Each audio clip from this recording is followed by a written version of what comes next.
Welcome back to the Encore Audio Archives YouTube channel. I'm Taper Dave, and this is my channel. The archives and load up some other talks that I've got of these Bob Earll cassettes. I've had them sitting on a hard drive for some time now. I've decided to share them with you all. Let me know what you think. Some people loved Bob. Some people hated Bob. Bob was Bob, but he talked all over the world. I mean, he's from Los Angeles, Beverly Hills area, and did other things. I think he was a writer. Just click down below, like or subscribe, or both, like and subscribe. Just click down below, like and subscribe on my channel. It helps me out.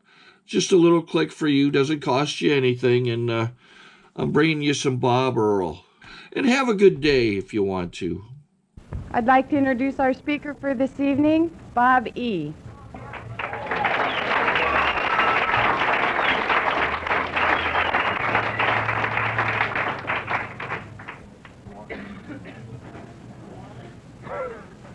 No, I want a gas mask.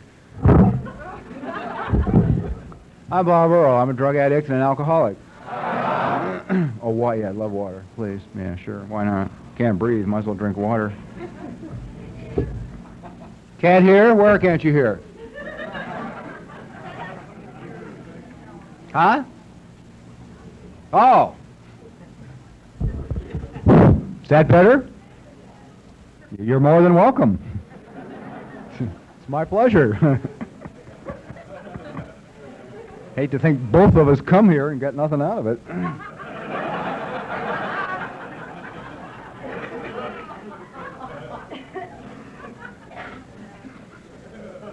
I got to tell you, that isolated non-smoking room is terrific. I want to share with you something that a few months back I had an opportunity to do, and I did, and I'm glad I did it, and you're not going to be glad I did it when I get done talking about it. Through an acquaintance of mine, he put me in touch with 4 people who were on a little trip, taking a little tour around, looking into different things going on in the world for different reasons, and 2 of these guys were psychiatrists, highly qualified, educated enough to practice a couple of, I guess, specific different fields of psychiatry. I don't fully understand all that, but brains. The boys were smart. And the other 2 guys were fascinating because they had been raised in spiritual households. They were raised vegetarians. They had never drank any alcohol, never drank any Diet Colas, had never eaten sugar, had never eaten meat, had never smoked a cigarette, had never done any of those things, and they were both in their 40s. All right? So this wasn't something they started with Mom and Dad last week. You know, they weren't 3 years old. And the thing about being around them that was fascinating is the peace. They were very peaceful people. They were like, you just would look into one of their eyes and you just go, you know, it's like somehow you knew it was all okay. It just didn't matter what was going on. It was all okay. So I brought these 4 to, they were curious about Alcoholics Anonymous. And I brought them. I let them come here and watch us in our habitat, okay? I mean, this is our habitat, guys. This is where we live. This is where we show, you know, a lot of the insanity. And after a couple of meetings, we got together and we talked about their perception coming from where they're coming from of Alcoholics Anonymous. Now, the fascinating thing is the 4 of them said exactly the same thing. They said it in different words. They used different terminology, but they said the very same thing, and they made the same observation. In essence, they said they were stunned. They were absolutely stunned, okay? Because what they had viewed here was people that were inflicted with a terminal illness. They all 4 were convinced that alcoholism is a terminal illness, that it will kill you. They didn't even question that for a minute. Just the spiritual guys were operating as much off of intuition as they were information, and they just felt the disease. They just knew it was terminal. And they said, and by a grace, by a miracle, the psychiatrists had other terminology. They applied it more to one of the finest self-help programs, application of blah, blah, blah. But anyway, they were saying the same thing the other guys were saying. By the way of a miracle, these people have had removed from them a terminal illness. Removed by grace. They have been given life again, and they sit in those rooms and continue to fucking kill themselves.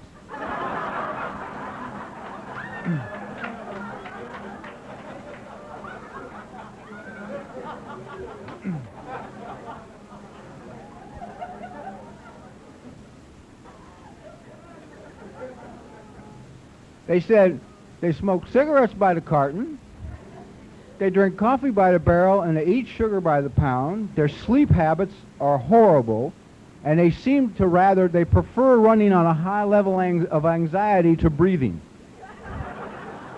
So nobody breathes. You sit in a meeting and nobody breathes. You know, you can't hear the people next to you breathing. Because they're not. They're just a little short breath. And, you know, I'm an alcoholic. This is my family. I'm an old street dopey. This is my people they're talking about. And I bristled. You know, the hair got straight up and the neck got big. And I was going to say something to them, but I couldn't think of anything to say. I couldn't defend us. There was no defense available. They were right. Their observation was correct. And I had nothing to say. I couldn't say, well, but you must understand. Because I know what they would have said, and I didn't even want to be there for that, you know. And it's a thing that you start thinking about it, and I realize that why do we do that? Because it's true. I mean, we're given another chance at life. A gift is given to us. They say, here is life. God has said, come sit, my children, among your brothers and your sisters, and you have another shot at life, and we do everything we can to fuck it up. Everything in our power to not have a good time with it. Anything but be happy. God forbid we should laugh through a whole 24 hours and have a good time. It's like, have you ever noticed if you're walking just through your own house feeling good, your mind will ask you why, you know. Why are you feeling so good today? You obviously aren't in touch with the reality of your life, or you wouldn't feel so good. And then immediately we go into, oh, God, right, yeah, it really is bleak, you know. And the anxiety sets up, and then we look for some other kind of something to stuff the feelings, whether it's the cigarettes, the coffee, the sugar, the food, or however we choose to do it. I'm convinced today, after being sober for over 21 years, that the same group of guys that wrote our book were very advanced thinkers for their time. You got to remember, Bill was in therapy in 1937, right? I mean, he knew. They were smart enough to send an original manuscript of the book to psychiatrists to get their input. I mean, they knew there were other things and other avenues and that they needed, and religion, and they incorporated ministers. And I'm convinced that you took that same group of guys that founded AA back then and brought them forward to now, to 1984, and they were to find AA new, brand new, for the first time today. Incorporated in the program would be nutrition, would be therapy, would be diet, would be no smoking, would be exercise, absolute exercise program, guaranteed. Because I know, I just went through a thing where about, I was starting to get a little crazy here for a couple of days. And the reason was I'd been running for a year, and I'd gone to Honolulu and did the marathon, and my knee went out in the marathon. So I hadn't run since December. And I was walking along like I was okay.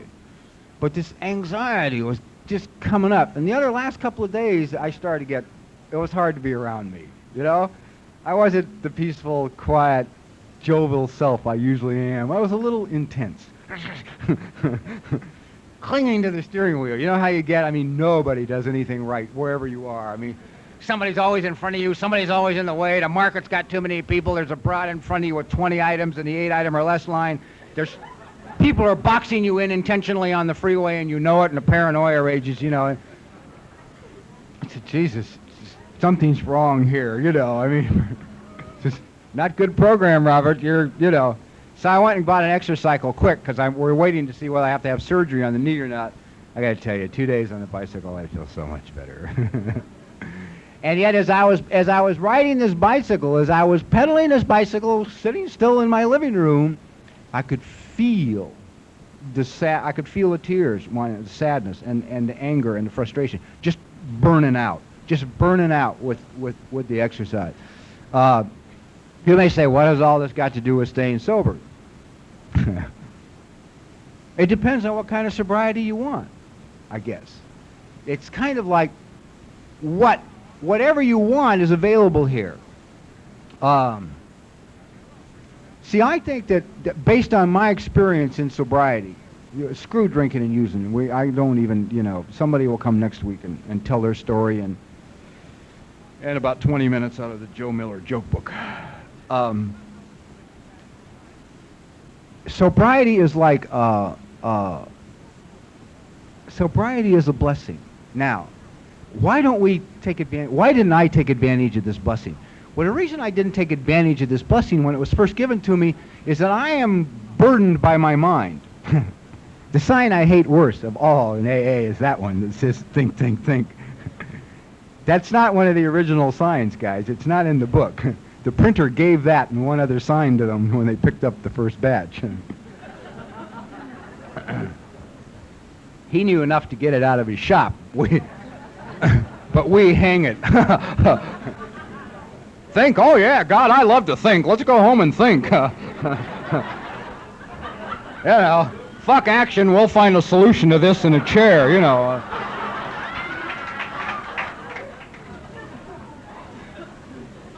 By all means, think everything through. And if you reach 5 years, you'll be lucky. But I came in with a kind of mind that likes to think, and it loves to. It has observations and opinions about everything. It doesn't have to know anything about the subject, but it has an opinion immediate. It's that quick.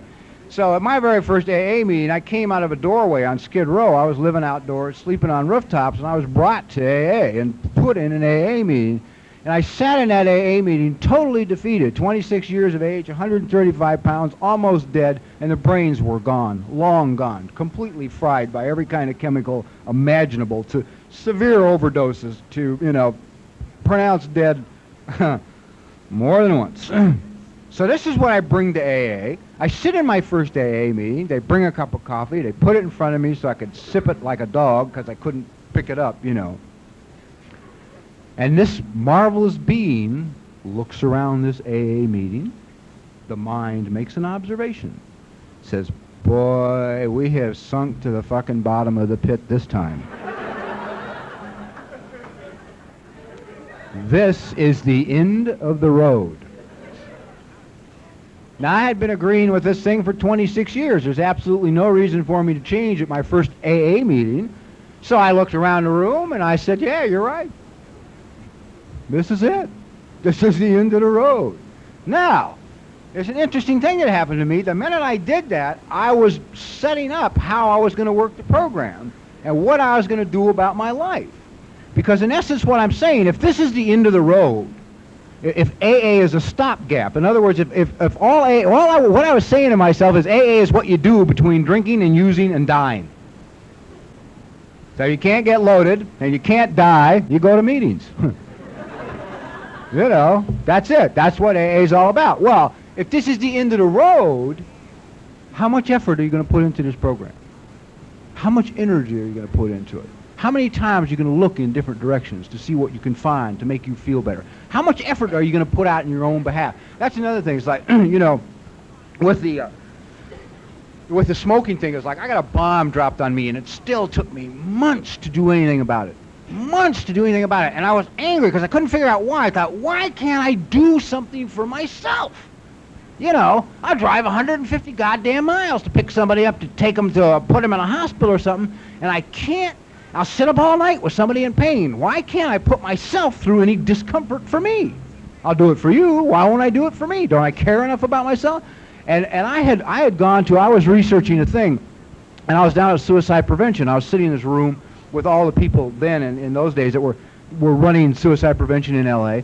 We're in this little boardroom, And I whipped out my, my Marlboros and pulled one out and lit it and then looked, and there was no ashtray in the room. Now, you know you're in trouble when you're a smoker, right? There's not an ashtray. There's 5 people in the room and no ashtray. Now you know you're a minority. So somebody got up, went out, left the door open, rattled through some cabinets, made a big, ordeal out of getting this ashtray, brought it back and put it in front of me so that we could go on with this meeting. And this one guy says to me, he says, we have an opinion here at Suicide Prevention, an official opinion on cigarette smoking, if you're interested in it. And before my intuition spoke, before my mind had a chance to shut it up, I said, yeah, sure, what is it? And the guy said, well, with all the scientific information that's factual and not theory, with all the information that is in, we now consider smoking, the fact that you know it will kill you, is covert suicide. It is a little tiny gun with a little tiny bullet. God, what a great guy. He was so funny. Needless to say, I ground out my Marlboro, didn't smoke it for the rest of the discussion, which was some 4 hours long, and left there thinking, every time I lit a cigarette, that's all I could think about, what they had said to me. But I couldn't stop. I couldn't bring myself, it took me months, like about 8 months, to bring myself to a place where I was willing to give it up, where I was willing to go through any kind of discomfort to get that habit out of my life. Why? I'm convinced, my opinion, that the #1 problem of the drug addict and the alcoholic, drinking and using certainly, but also in sobriety, is self-esteem. That we don't care enough about ourselves to take care of ourselves. We do the survival stuff. It's like, I'm a survivor. It's fun up here. You should be up here. I have got, to make it, for those of you who know me really well, I've spent years talking about the committee and all the voices, the many, many, many, many voices talking all at once in the mind. I have now got it down to 4. Now, I'm sure if I stopped the average guy on the street and told him I only had to live with 4 voices every day, he might not find that representative of hope. But we know better, don't we? We know 4 is a very small amount compared to the usual madness, You leave your house in the morning alone in your car and you feel like you have a station wagon full of kids, all of whom are very unruly and don't want to go where they have to go, No, we're not going to do that today. We'll go here, Well, you're not going to get there anyway, No, turn here. No, go there. It's, You're just trying to get down the street,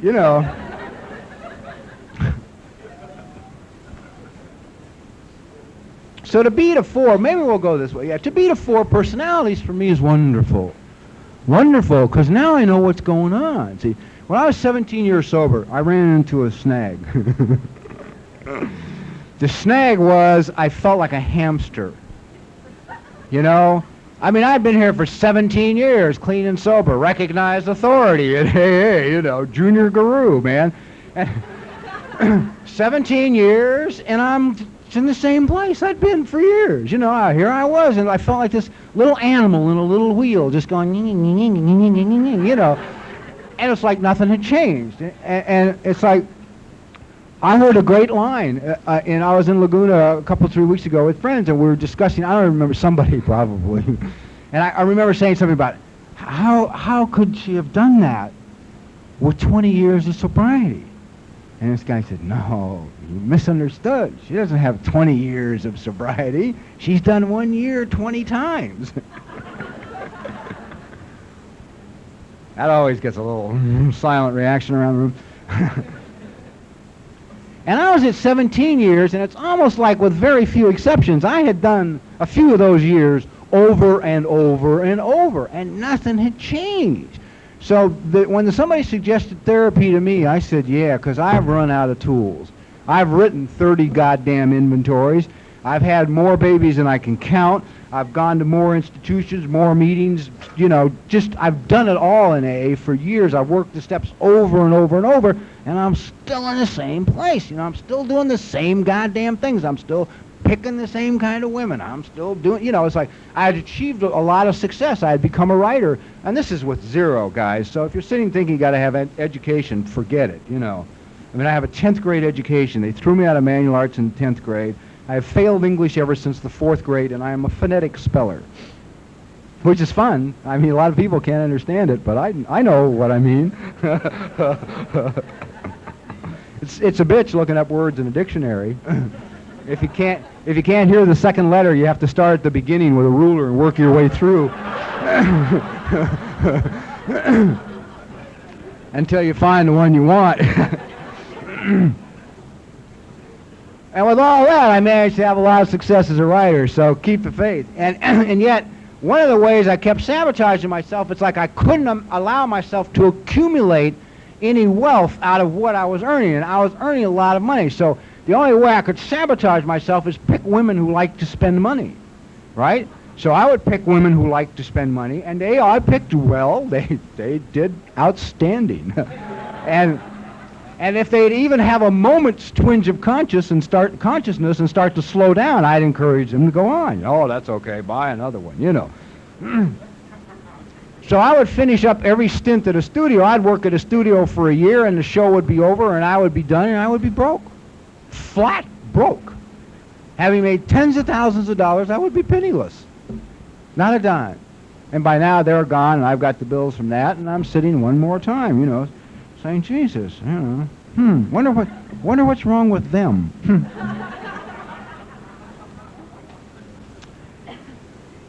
So it was suggested to me that probably it wasn't them. I hated hearing that. Because I had gotten a lot of peace of mind out of thinking it was them. Probably one of the biggest awakenings in AA was in sobriety is when I finally found out I'm responsible for me. Damn, that was a heartbreaker. Because I kept thinking somebody else was going to come along and take that responsibility. That if I could just find her, she'd fix it. She'd be tall, blonde, and driving a Rolls Royce, and that would be it. I'd be okay then. She'd take me home, and the battle would be over. Everything would be all right. The rude awakening is... No, it's not a rude awakening. It's terrific. Anyhow, so I went to a therapist. I said, okay, you know, my sponsor who's 30 years sober, who is, I want to share this because I got angry the other day, a month or so ago. I heard a tape. I heard a tape of a guy 38 years sober who shall remain nameless from the Midwest. It's the most closed-minded Nazi I've ever heard in my life. How he's managed to stay sober is absolutely beyond me. I hope we share a podium at the same convention some year. From my mouth to your ears, God. This guy is so opposed to therapy, and he's convinced he's got the right way. Him and his little group are the only real way of working AA. There is nothing else but this way. And I'm like, I drive down to Laguna to see my sponsor, and I'm in a rage. You know, I'm like, how can they even put this shit on tape, man, and let people listen to it? He's going to kill somebody, for Christ's sakes, you know. This fruitcake's 38 years sober. He's speaking with some kind of authority. This son of a bitch should be tarred and feathered. You know, I'm like, blah, you know. I said, he's still working the same program he was when he had a year of sobriety, from what it sounds like to me. Joe just smiles and says, possibly he missed the part about where it says, when all else fails, work with a new person. I said, oh, I got you. I understand. He missed the fact that it says in there, it's okay to seek things. It's okay to try religion. It's okay to take your fifth step with a priest if you want, instead of an alcoholic, if you choose. If you choose. I'm not suggesting it, recommending it. I know people who have done it. They're still here. I don't know what the hell to tell you. If you need extra help, get the extra help. Don't let people put you in a box. The only thing that'll keep you from it's fear. Okay? Because and when I went, I didn't care. 17 years, I didn't care. It was like, I just needed something. So I sit down with this lady, and she says to me, tell me a little bit about yourself. I figured if I was having problems with ladies, it was a good choice. Also, it would have just been some trip if I'd gotten into it with a guy. So She said, tell me a little about yourself. You know, start with your childhood. Tell me a little about yourself from the beginning. So I said, well, you know, when I was 15 years of age, they threw me out of Manual Arts High School. And I found the wonderful world of chemicals, drugs, and alcohol. Spent the next 11 years dealing in narcotics, running them across the border, you know, running from the police, being drunk, sick, half crazy. Came to AA 17 years ago and been clean and sober ever since. She said, no, wait a minute, you missed my point. I said, start with your childhood. You weren't born at 15 years of age. I said, but I don't remember anything back past 15 years of age. It's a blank. She smiled.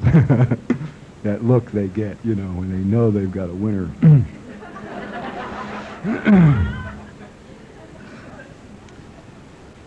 And I realized what had happened to me in AA was this, because I had taken countless inventories. But every one of them started at 15 years of age. But I was reading them to guys who couldn't remember back past 15 either. So they didn't think there was anything unusual about it. I'd say, well, at 15, and they'd just nod. Yeah, right. Yeah, I understand. My life started at 15 too, you know. So anyhow, she thought possibly we should go to work and find out what happened pre-15. Now, there was a time when I was so open-minded to this process that if a baby of mine went into it, I fired him. I just got rid of them. You know, I've always been open-minded to new things. Very flexible, spontaneous, responsive to change. Jesus. So I had babies going to therapy, and I'd say, that's it, I can't sponsor you. I mean, obviously, I'm not enough. What I'm dispensing isn't doing it for you, so screw you. Go find somebody else, you know. Giving them real love and support and encouragement as they try out something. It's amazing how we do that for each other around here. The thing that fries me, you know, just to give you an idea. Whoa, this talk, where's it going? One of the things, did I drive this far to do this? I may get tarred and feathered. One of the things that astounds me in Alcoholics Anonymous is my opinion you can get more support for failure here than you can success. You'll get more attention and more support if you fuck it up than you will if you do it right. You know, get a big new job earning a lot of money and share it at a meeting. Happy, too. I mean, be really excited about it, you know. Let me tell you what happened to me, man. I got this great goddamn job. The money's coming in basketfuls. I can't tell you how terrific it all is. And see how alone you are.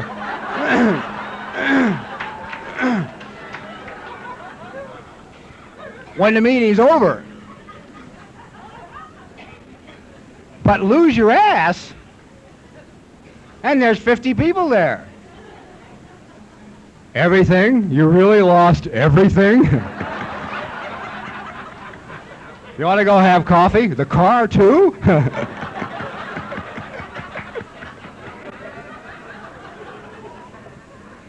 Let me buy you a car. You know, I mean, it's sad that we're that way, but we're that way for a reason. And the reason I treated people like that is because I wasn't in touch with my feelings. I walked around this program for 17 years not knowing what I felt. Listened to people talk about having their feelings hurt. Didn't know what they meant. Had no idea what you meant when you said to me, you hurt my feelings. I just would stand there with this blank expression. I did not understand. So what I'm convinced of now is that this process of finding out where we came from when we were this big is critical, my opinion, to any kind of really happy, functioning, fulfilling, sober life. I don't know how without that information you can have it, because it's back there we got this yardstick of what we were worth. I grew up in a typical house, alcoholic father, neurotic mother, and in silence, not a violent house. I grew up in the silent kind that was lethal. Nobody did anything. My father got drunk and went to bed. That's it. I mean, that's the life. He got up in the morning, he went to work, came home at night, ate dinner, went to bed, then got drunk and went to bed. We didn't talk. We never said anything to each other. That was it. That was the sum total of my life as a child. Nobody held me. Nobody hugged me. Nobody encouraged me. My parents, if I'm asked to sum it up, I just simply say they were smart enough not to get a dog. because they knew a dog would be too much responsibility, so they had a kid instead. I say that knowing what I'm talking about. It's like I grew up sleeping on the couch in the living room. I mean, my father had a good job, but they never cared enough to get a second bedroom. I slept on the couch. That was it. That was my identity went away underneath the couch in the morning with the sheets. There was no room. There was no posters. There's nothing hanging on the wall. There's no place for toys. There's nothing. So, needless to say, I grew up a little angry. And as the years went by, I blocked all of that out because all of that was very painful. Well, now through this process of therapy, I have found out an interesting thing. I am wall-to-wall feelings. Wall-to-wall. The things I have run from all my life were the feelings. The things I was trying to stuff with all the drugs and all the alcohol were the feelings. It's what I'm afraid of. And the fascinating thing about that to me is the thing I'm the most afraid of is who I am. Because I am my feelings. I am nothing more than my feelings. I am not what I do for a living. I am not the car I drive. I'm not where I live. I'm not who I date. I am what I feel. That's it. That's the reality of it. This is me. The feelings going on. Oftentimes they're inappropriate, guys, to the situation. I understand that. I know that when the car doesn't start, we consider calling suicide prevention instead of the auto club. I understand. I know oft times we will overreact. The wife will move the ashtray from here to here, and you think about blowing her head off with a shotgun. That would be termed an inappropriate feeling, you know. One that should lead you to believe there's anger and hostility towards women that goes back before her. But we won't get into that. Anyhow, through this process, I have discovered 4 personalities. And I want to share them because they're my life today. The very first person I discovered I had never been in touch with, living inside of me, is a child. Is a little boy. He's about 2, 3. He's got blonde curly hair, big blue eyes, little sailor suit, and he is adorable. I mean, he is an absolute jewel. He is the most beautiful little kid in the world. And he's happy, and he's curious, you know, and he's got a lot. He loves to look behind things, under things, through all of which he was never allowed to do when he was that size, man. It was, you know, close that door. Don't stand there. You can't do that, you know. That's none of your business. But it's my... No. So now I try and let the child be curious. If he wants to go peek behind the door, it says employees open, I open it and pray the alarm doesn't go off, you know. Because there's also an adolescent who can't stand public humiliation or embarrassment. But the child, I've discovered, loves teddy bears. That fire, I mean, he was like, ugh. Sorry to interrupt your viewing. Taper Dave here. Just wanted to take a second to ask you to like and subscribe to my channel. Let me know if you like what you're listening. I've got some very good talks here, and this one's a great one. Just curious, do you think this is better than Zoom? Tell me what you think. But I just said, hey, you know, we got things to do, and just walked right on by. I went right on in my office, and I spent about 45 minutes in my office and accomplished nothing. Absolutely nothing. My mind kept wandering off. I'd turn the wrong page. I'd call the wrong person. I'd give my secretary the wrong instructions. And finally I said, okay, I give up. Walked back out, stood quietly, let the child watch part of what was going on with the filming is. Now, at this moment, the executive producer, my boss of the show, drives in, pulls up, sees me standing, knows what my problems are, right? Knows I've got a show preparing, I haven't found a director to direct it, and a couple of other things, and we don't have a cast, but beyond that, it's a normal day. No big deal. He sees me standing there and says, oh, nice day. I said, yes, it is. Thank you. He says, you enjoying this? I said, well, actually, no. I said, I'd really rather be in my office working, I said, but my child in here...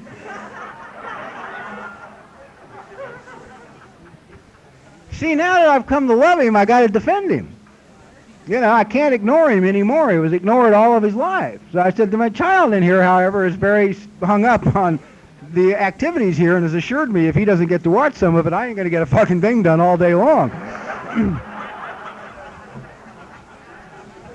That point, Harv just drove on. Wondering why he had given me the job, I'm sure, you know.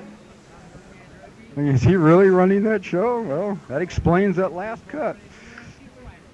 So the child is good. The child's easy. The child's requirements are simple, basic.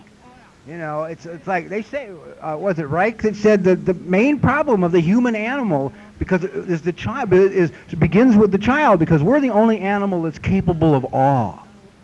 The child can get so, oh, and we run from the feeling. So we stuff it down. I mean, my whole life has been stuffing feelings. Now the child is a breeze. I mean, it's great. I have a lot of fun with the child. Now, the other personality, second personality, is the adolescent. Jesus. I mean, any of you that got teenagers you're trying to raise, you know, you understand the problem. I mean, having one living inside is incredible, you know, because he just doesn't understand a lot, because his only yardstick, see, the only adults he ever saw were mom and dad. Based on their activity, he don't want to be one. He has decided he will stay an adolescent forever. Now, it seems to me that as best as I can tell, his only goal in life has been to find a girl with really large breasts and a cashmere sweater that he can cop a feel behind the locker door in the hallway and not get caught.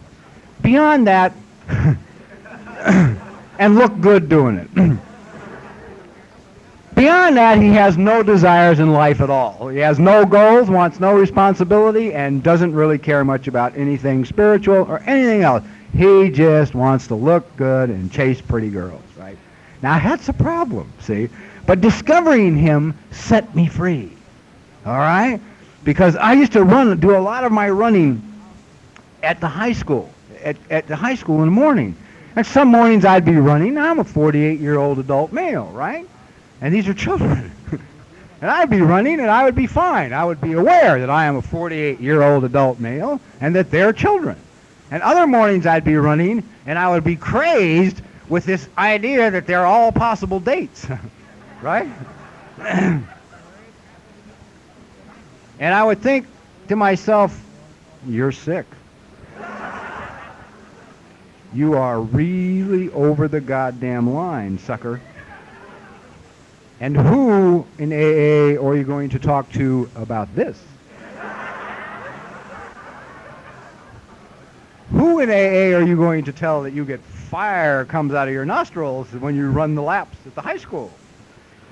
Now that I know it's the adolescent, it doesn't rule my life anymore. I don't get crazed. I run in an area out by Santa Monica on San Vicente a lot when I'm running long runs.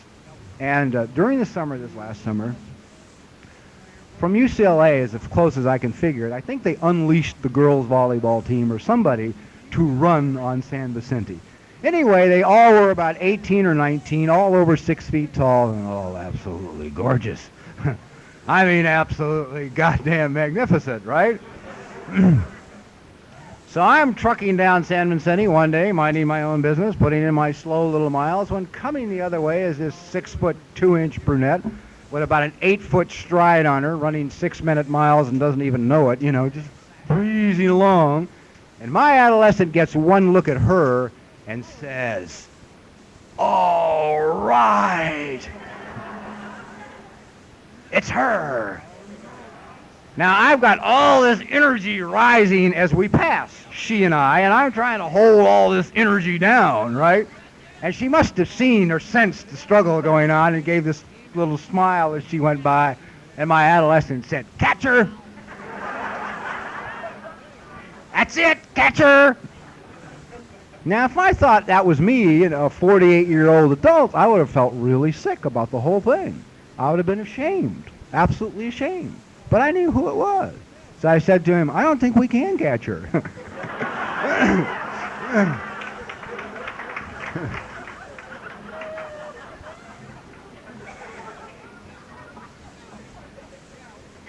He said, "Let's not be chicken shit at this point. Go for it." I said, "You don't understand. If, on the off chance we catch her, you are not going to be able to talk to her because we are going to have a serious breathing problem."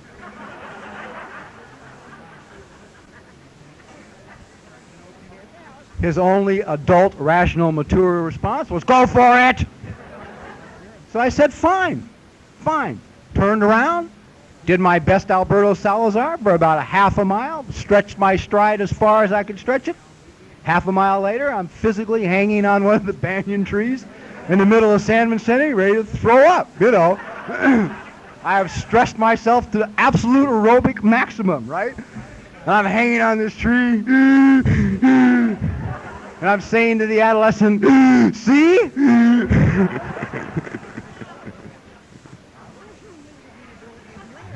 And he shut up.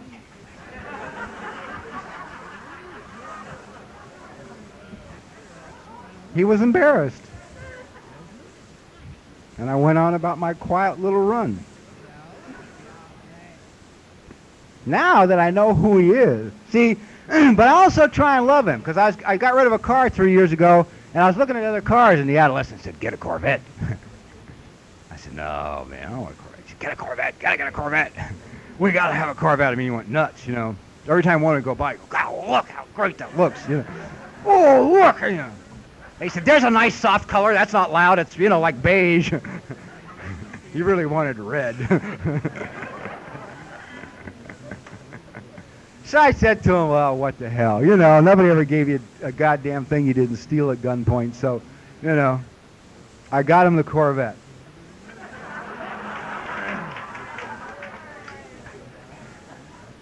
Now, when I purchased this Corvette, I had worked my way from the worst kind of insurance in the world to safe driver. I mean, super premium safe driver.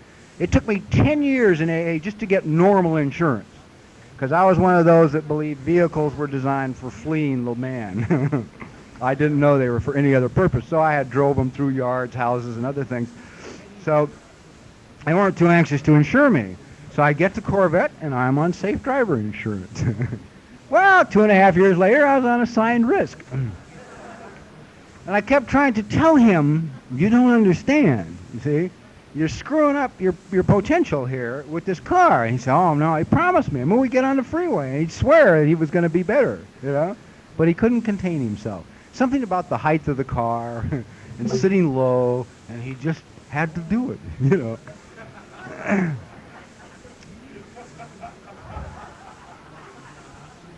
So when I'm standing out on Highway 5 with his highway patrol officer in his cowboy boots, and he's telling me how he's followed me between 95 and 110 for 8 miles,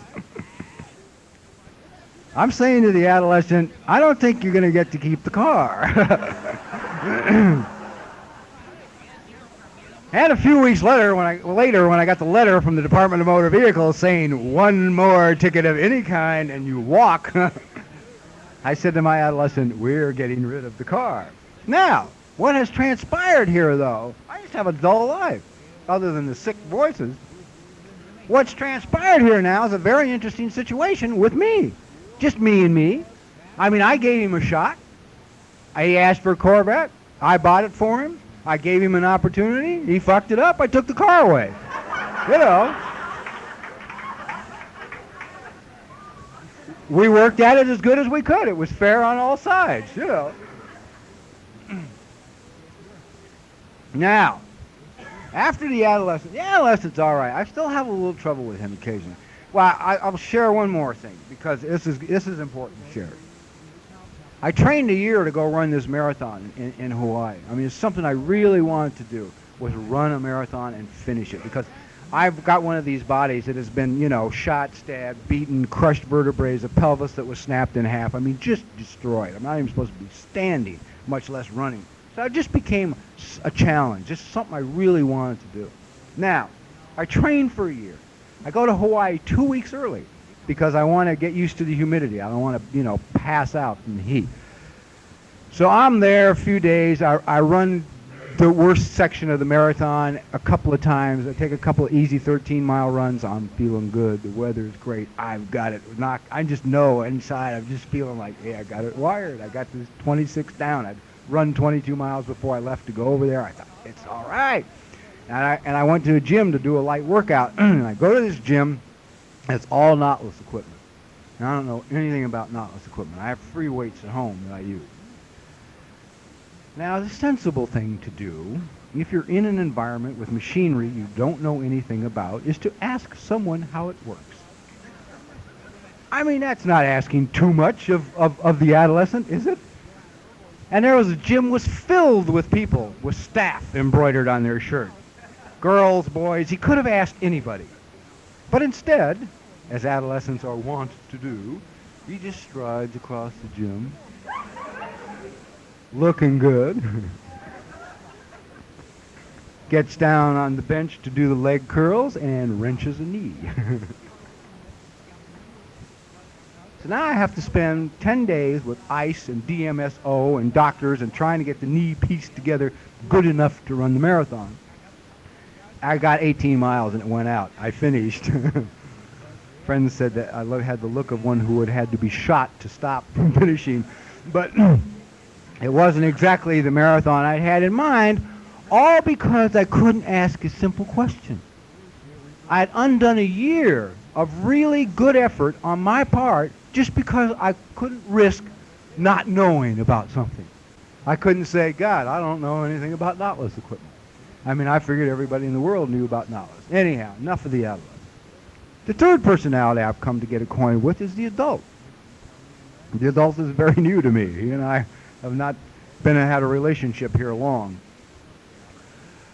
The fascinating thing that I am most intrigued by is that he's a very gentle soul.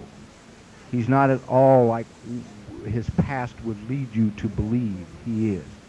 He is very sensitive, very gentle, very kind, very considerate of the feelings of others. And he's a beautiful man. He's really a beautiful man. I'm having a lot of fun getting to know him. The adolescent can't stand him because he's old. The kid adores him because he takes care of the kid.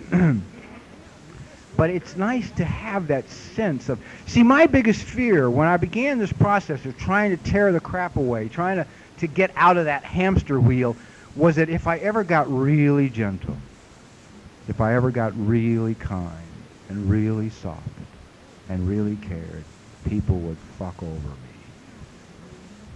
I believe that to the very depth of my soul. And the fascinating thing is, the gentler I become today, the kinder I become, the less I let people take advantage of me. I am harder to screw around with today than I was when I thought I had it together. Because I just don't let people do it to me anymore. Because I know what I feel. If I don't feel like doing something, I just say, geez, I'd love to, but I just don't feel like it. I'm sorry. And let them deal with the reaction. You know, it's because I can now speak for me. And I never could. I was always geared by other people and what they thought, looking good, having all that feeling. Now, the fourth personality is really not a personality as much as it is a voice. It is that negative voice. It is that voice that's been with me ever since I can remember. It talks me out of everything.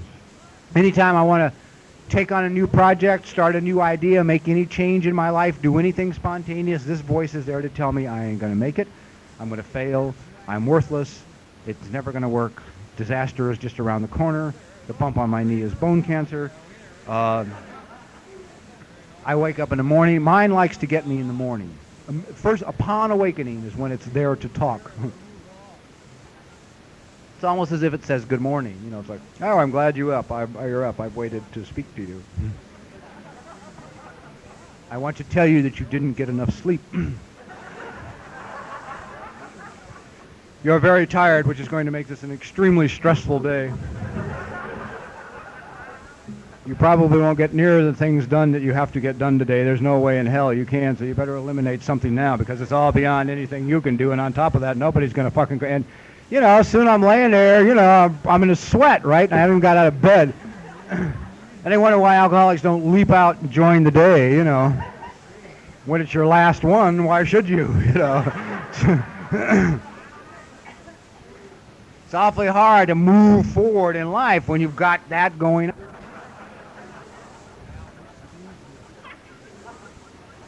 But that, to me, is the best example of the subtleness of this sucker as it tries to maneuver you out of any kind of progress.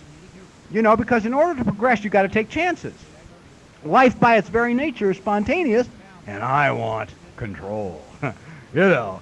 I mean, I'd really like to be spontaneous, you understand, but there's just a few things I want to get straight first. My whole life was control, everything in the right place. I don't want to let anybody do anything their way. It makes me uncomfortable if you eat your cereal different than me, you know. I want you to use the same bowl, same amount, slice the banana the same way. Otherwise, there's something wrong with you, you know. My need for control is just overwhelming, you know. It's great not to have to do all that today. So, what is life like 21 years sober with 4 people? It's terrific. My life today is outstanding. I have a lot of fun. I have a lot of fun when I'm around the house. When I'm around my house now, there's life there. It used to be the only way you would have ever known there was anybody living where I lived was you might hear a door open and close. Possibly the refrigerator door would open and close. A light might go on and off. And then occasionally a toilet would flush. But other than that, there was no sign of life where I lived. And when I was home alone, I was alone. And the reason I was so horribly lonely is because I wasn't in touch with my feelings. And by running from my feelings, nobody was there. Nobody was home. Now that I've got this volcano of feelings, there's always something going on in my house. It's never quiet. I'll wake up somewhere, I'll be walking across the living room, and I will be overwhelmed by sadness. From back when. I won't even know from when. And I'll sit quietly on a couch in a little ball, and I'll cry like a child. This sadness has got to come out. The thing I've learned is this stuff's got to come up, because it's between me and life, right? And my mind goes crazy. You can't, what's wrong with you? What kind of fucking program do you work? Curled up crying. Jesus Christ, you know. Don't you understand? Peace of mind is feeling nothing. What is this sadness shit? You're okay. Just don't be crying. Give it up, you know. Stop that. Knock it off, you know. And that's all my whole life has been stop being me. So I'm sad. So I'm crying. So who the hell cares? Big deal. You know. What does it matter? Or I'll be happy around all my plants are alive today. I mean, that's an out-and-out miracle, man. To give me a plant prior to 2 years ago was guaranteed death sentence. You know, if you had something you didn't want, even cactus was guaranteed to die. It would die because, A, there was no life, me, in the house, and it never got any care because it needed things. And if I see, somebody said something to me years ago, and I hated it so bad, I blocked it until I heard it again in a new place of mind. Because I didn't want to hear, somebody said to me, look, a good relationship requires love, compassion, understanding, and intimacy. And until you can give love, compassion, understanding, and intimacy to yourself, it will be impossible for you to give it to another person. I didn't want to hear that. I didn't want to hear that. That's the old 2 halves don't make a whole. If you're under a year, ignore that. 2 halves make a whole. Anything keeps you hanging in is fine. Don't get emotionally involved is not written in the literature. Someone came up with that. Probably the same guy that picked up the think song.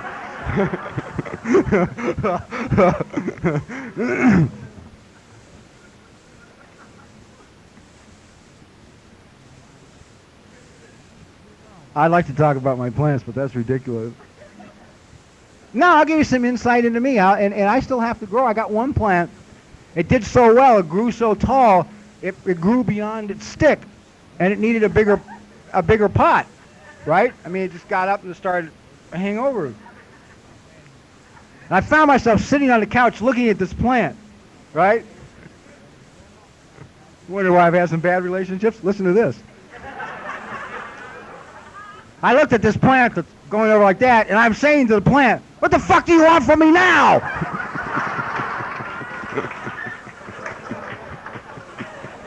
Yeah. God damn it, I've given you water, care, sunlight, fertilizer. Now you need a bigger pot, another goddamn stick. You know. Is there no end to this, for Christ's sakes? It has its stick and its new pot. It's doing fine.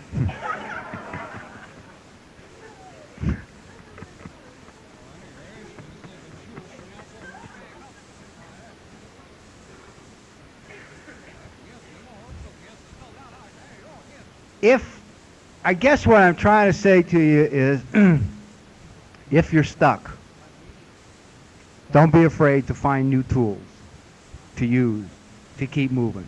Because I'm now 21 years, and I'm excited. I mean, I'm just getting going, you know. Life hasn't come to an end. It isn't over, you know, 21 years sober, I ain't dead, you know. I'm so excited about the potential from here that I can't stand it. You know, I want to know what's coming. It's like, what's next? God, great. Where do I go from here? Where is the adult going to go? The child, the adolescent, how are they going to change? What growth is going to go on? You know, I mean, it's like I'm stoked about life. You know, and most guys have given it the fuck up at this age. You know, 48, 21 years sober. I love getting off planes when I go to other towns to talk, you know, because I watch the guy, whoever it is, to meet me, goes up to everybody with gray hair on canes. You know, they can find, because 21 years sober, that guy should be over the goddamn hill, you know. Finally, I'll walk up and say, I think you're looking for me. Oh, no, I'm looking for, you know. Life is just starting. Be good to yourself. That's the one thing we don't seem to know how to do around here, is be good to ourselves. Quitting smoking is a great way to be good to yourself. You may not want to hear it. It may really make you angry. But just remember, it's a little tiny gun with a little tiny bullet.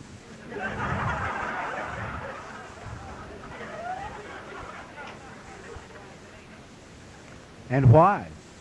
Why? Because all it's doing is stuff in the feelings. I don't know what you use cigarettes for, but I can remember. I don't want to give it. Oh well, what the hell?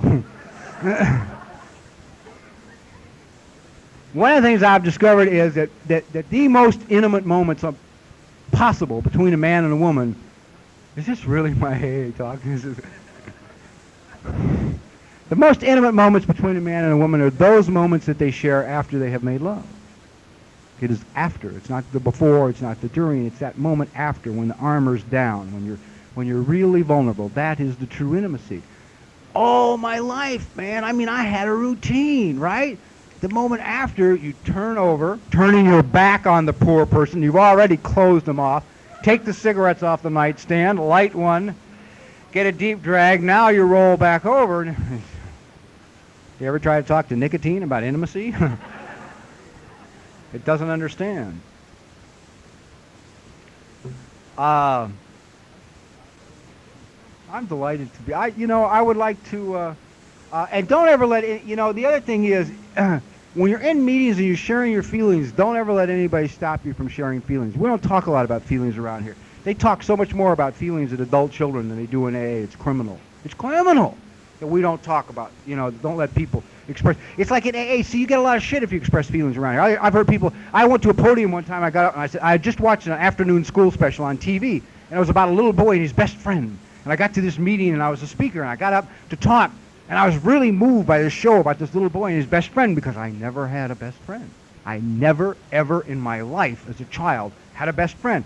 I was already so alone, so isolated, so quiet, and so angry, I couldn't let anybody else into my space. So I never had a best friend. So I get up at the podium at this meeting to speak, and I said, God, I watched this thing, and I discovered I never had a best friend. And half the room goes, oh. Well, I went crazy. We won't go into what I said. But I mean, they're trying to get me to do the very same thing I've done all my life, which is apologize for my feelings.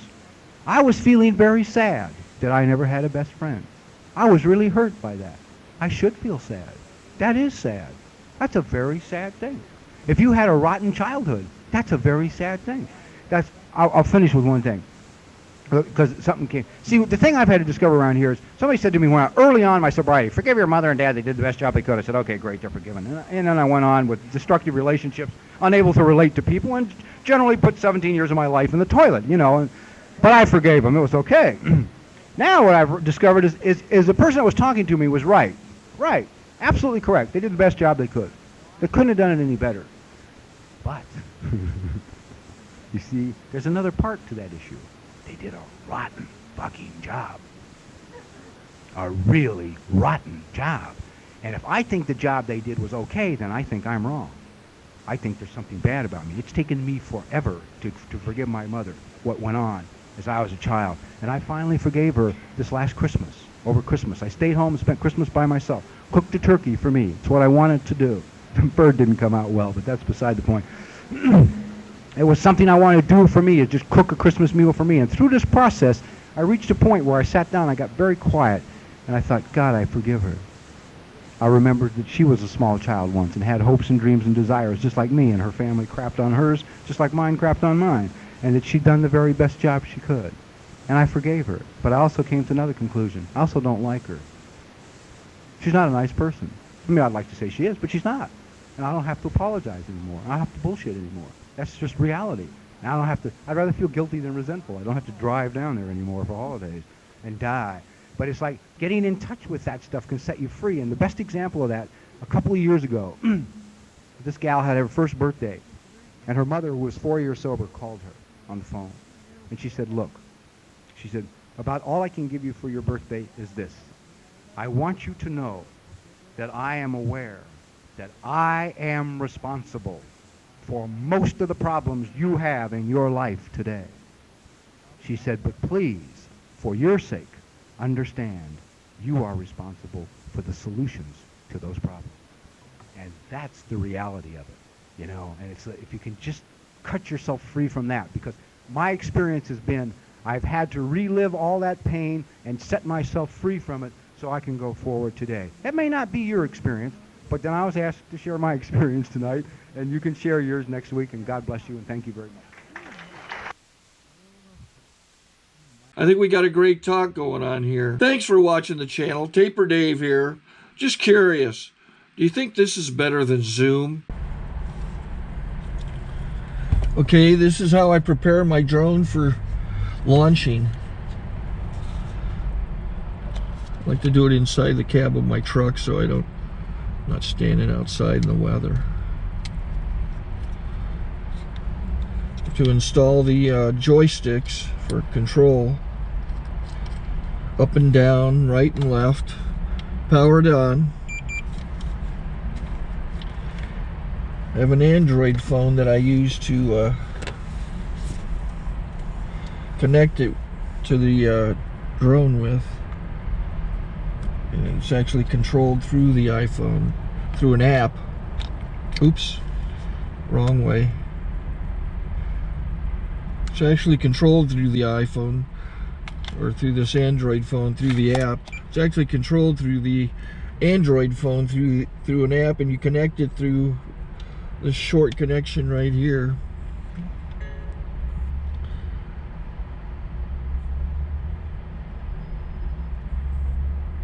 Remote control connected. Remote control's connected. So I pull out the drone. I have to extend the legs. Long legs extended first, then the short legs. Remove the gimbal protector. Set that aside, then power it on one short burst and one long burst. I lay it down. So I have to go to calibrate. So the drone's not connected yet. It shows you here as this drone gets disconnected, even though the remote's powered on. So the drone has to establish it's connected. So I go into the app to calibration mode. First I'll calibrate the remote controller. Start calibration. Out, in, oop, out, in, up, down, and then this little wheel is to control the gimbal. So it's calibrated. Go to gimbal calibration, start calibration, and then it calibrates the gimbal. I don't know if that shows up. The gimbal's moving all over the place. Changes, you can see it on the video. And I'm calibrated to take off. It's acquired 7 satellites at the moment. There are 26 satellites up in the sky, which it has to acquire before you can take off. So it's connected. It's got enough satellites. This is white. I can go to press this little arrow button, swipe right to take off, and it would start the motors if I slid this to the right. But I'll wait till I get outside. Don't want to do it inside.